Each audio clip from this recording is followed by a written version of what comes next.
Hi అండి. మంచి పోషకాలు ఉన్నటువంటి ఈ గుమ్మడికాయ గుండె బలహీనంగా ఉన్న వారికి చాలా మంచిదండి. దీంతో హల్వా ఎలా చేయాలో చేసి చూపిస్తాను.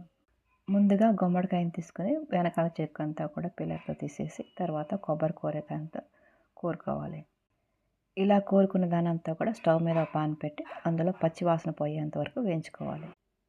పచ్చివాసన అంతా పోయి కొంచెం దగ్గర పడిన తర్వాత ఒక కప్పు వరకు బెల్లం కూడా చేర్చుకోవాలి. బెల్లం అంతా ఇందులో కరిగి 10 నిమిషాల పాటు ఉడికిన తర్వాత కొద్దిగా ఇలాచీ పౌడర్ కలుపుకోవాలి. మరో 5 నిమిషాల పాటు బాగా మగ్గిన తర్వాత ఇందులో ఒక 3 స్పూన్ల వరకు నెయ్యి తీసుకోవాలి.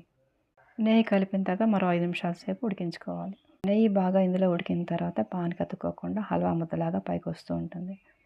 అలా దగ్గర పడిన తర్వాత స్టవ్ కట్టేసుకోవాలి. ఒరిజినల్గా ఈ కలర్ బాగుంటుంది. మీకు కావాలనుకుంటే ఫుడ్ కలర్ కలుపుకోండి. దీన్ని బౌల్లో తీసుకొని జీడిపప్పు బాదం లాంటి నట్స్తో గార్నిష్ చేసుకోండి. అంతేనండి. చాలా చాలా సింపుల్గా